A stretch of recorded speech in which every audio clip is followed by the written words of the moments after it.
I am from How To Taxes, and I'm here to help with Schedule E for rental real estate.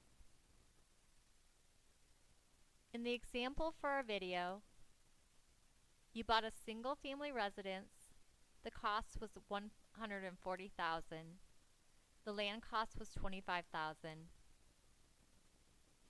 You do have to break out the land cost separately, and if you are unsure of proper allocation, you can simply divide it based on the assessed value for real estate purposes. Note that you can also include some of your closing costs in your basis. These would include the legal and recording fees, surveys, transfer taxes, and title insurance. You also bought appliances for the property of $500.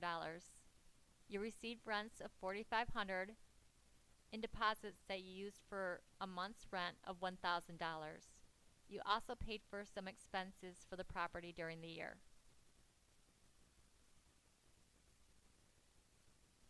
This is the top half portion of the Schedule E for 2019.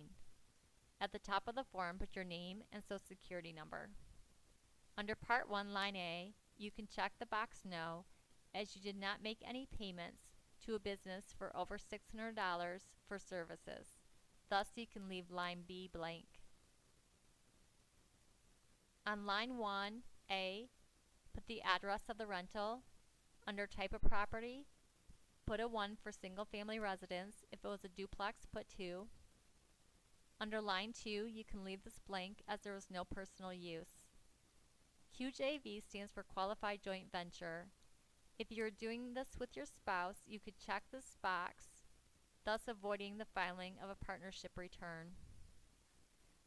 And you could include all the income and expenses right on Schedule E. This is the bottom portion of Schedule E. On Line 3, put the rents that were received. In our example, that would be $5,500.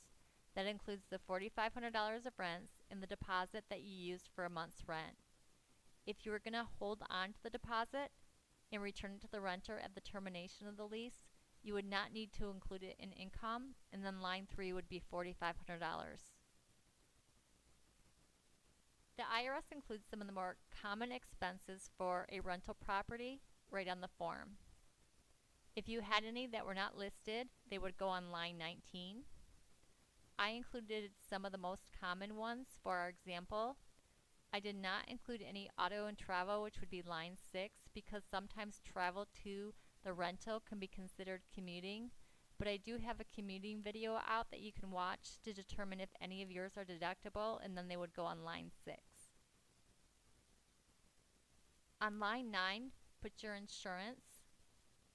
On Line 12, put the mortgage interest that you can find on Form 1098 from your bank. If you had any loan origination costs or points that you paid, they cannot all be deducted in the year that you paid them, but they have to be spread out over the life of the loan.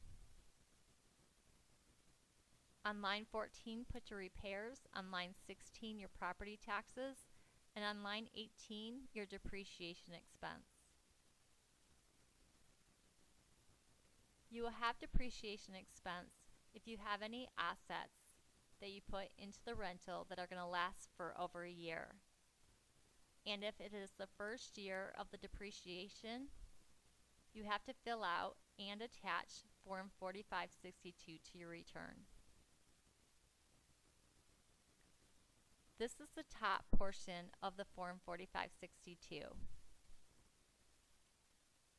At the top of the form, put your name, your Social Security number, and the activity to which it relates. In our example, it is rental real estate Schedule E. The top part of this form relates to Section 179 property.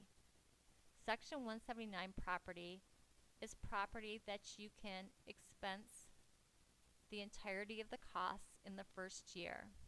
It is not applicable to our situation, so we will leave this blank. On Line 19B, put the appliances that you bought since they're 5-year property. Under recovery period, put 5 years. The convention would be half year, so you could put HY.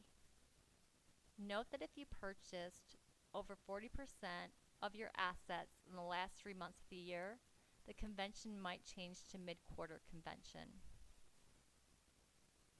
Under method, put 200 dB, which stands for declining balance. Next, calculate the depreciation deduction. You can find the depreciation rate schedules on page 18 of the Form 4562 instructions. I have included the rate schedules right in this video so you could refer to them. Since it is year 1, 5 years, the rate is 20%. So take 20% times 500 for a depreciation deduction of $100. Next, we will calculate the depreciation expense on the house. Note that land is not depreciable, nor is it deductible. We are assuming that the house was placed into service in September. So put the date, the amount, and residential rental property is 27.5 years. Those depreciation schedules can be found on page 19 of the Form 4562 instructions. Again, I've included it in the video. Look at the month that you placed into service, which would be month 9, and it's year 1, so the depreciation rate is 1.061%. Times that by the $140,000 of cost and come up with a depreciation deduction of $1,485. Total it down to line 22 and carry it to Schedule E.